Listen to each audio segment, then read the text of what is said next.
दोस्तों, मैं फराज मलिक। मेरे देश के मुसलमानों, मेरी बात को ध्यान से सुनना, समझना और हो सके तो शेयर भी करना। शेयर करने के लिए कभी कहता नहीं हूं, लेकिन आज कह रहा हूं, हर जगह अपने हर मुसलमान भाई को इसे शेयर जरूर करना।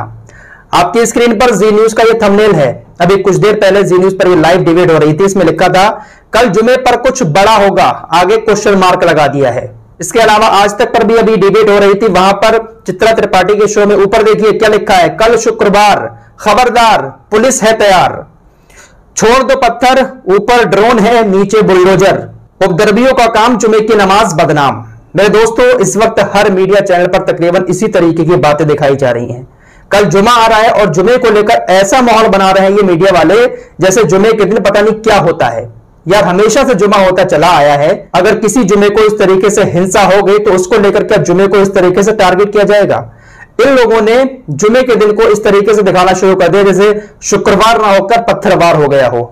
मेरे देश के मुसलमानों, जरा समझदारी से काम लेना। देश के अंदर दूसरी तरफ एक बहुत बड़ा प्रोटेस्ट आज चल रहा है। हजारों बेरोजगार युवा इस वक्त सड़कों पर उतरे हुए हैं। मोदी जी की अग्निपथ योजना के खिलाफ ट्रेनों में आग लगा रहे हैं, सरकारी संपत्ति को नुकसान पहुंचा रहे हैं, बसों में तोड़फोड़ कर रहे हैं। लेकिन कल जुमा आ रहा है, जुमे के दिन आपको बहुत सावधान रहने की जरूरत है।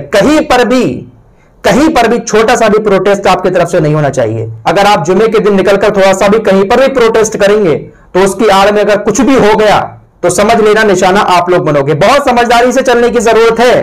प्रोटेस्ट तो देश के अंदर हो ही रहा है दूसरे मामले को लेकर, लेकिन इसी बीच आपकी तरफ से कुछ हो गया तो समझ लेना फिर कितना बड़ा मामला बन सकता है। ये पूरी दुनिया को आपको कल दिखाना है कि कल का जुमा कितनी शांति से बीतता है भारत के अंदर। किसी तरीके का कोई प्रोटेस्ट नहीं होना चाहिए। मेरे देश के मुसलमानों, बहुत समझदारी से काम लीजिएगा। चप्पे चप्पे पर पुलिस प्रशासन की नजर है तो कोई भी गलती मत करना। मुस्लिम धर्मगुरुओं की तरफ से भी यह अपील की जा रही है। दिल्ली की जामा मस्जिद के शाही इमाम ने भी यह अपील कर दी है कि इस तरीके का कोई होदंगबाजी करता है जुमे के दिन, उन सभी तत्वों पर, शरारती तत्वों पर आपको नजर रखनी है। जो बुजुर्ग लोग हैं मुस्लिम समाज के, उनको नजर रखनी है, जो समझदार लोग हैं। साथ ही साथ मौलाना तौकीर रजा ने बरेली के अंदर जो 17 जून यानी जुमे के दिन एक प्रदर्शन करने की बात कही थी, उसको भी टाल दिया है। तो आप सभी लोगों से मैं गुजारिश करता हूं कि इस बात को आगे ज्यादा से ज्यादा फैलाएं। कहीं पर भी कोई प्रोटेस्ट करने की जरूरत नहीं है। और एक चीज का भी ध्यान रखें, जो बड़ी बड़ी देश की मस्जिदें हैं जैसे जामा मस्जिद हुई है और बड़ी बड़ी मस्जिदें, वहां पर मीडिया भी आपको कल जरूर रोकेगा। मीडिया आपसे सवाल जरूर करेगा, लेकिन आप लोगों को किसी भी मीडिया वाले के सवाल के कोई जवाब देने की जरूरत नहीं है। तमाम लोगों से मैं गुजारिश करता हूं, प्लीज कल कोई भी प्रोटेस्ट ना करे। किसी को सजा दिलवानी है तो कानून को हाथ में लेकर नहीं, बल्कि कानून को साथ में लेकर काम करो।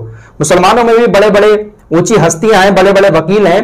कानूनी लड़ाई लड़ो, लेकिन पत्थरबाजी, हिंसा, ये सारी चीजें जो है ना, ये आपको सिर्फ और सिर्फ बदनाम कर रही हैं। तो इन चीजों का कल ख्याल रखिए। दिखा दे पूरी दुनिया को कि जुमा जैसे पहले होता था शांति से, ऐसे ही कल का जुमा भी शांति से गुजरेगा। उम्मीद करता हूं मेरे देश के मुसलमानों को यह बात अच्छे से समझ में आ गई होगी। सभी धर्मगुरुओं ने भी अपील की है, आपको इन चीजों का पालन करना ही करना है। ध्यान से, बहुत ध्यान से चलना। कल फिलहाल इस रिपोर्ट में इतना ही। मिलते हैं एक और नई वीडियो के साथ।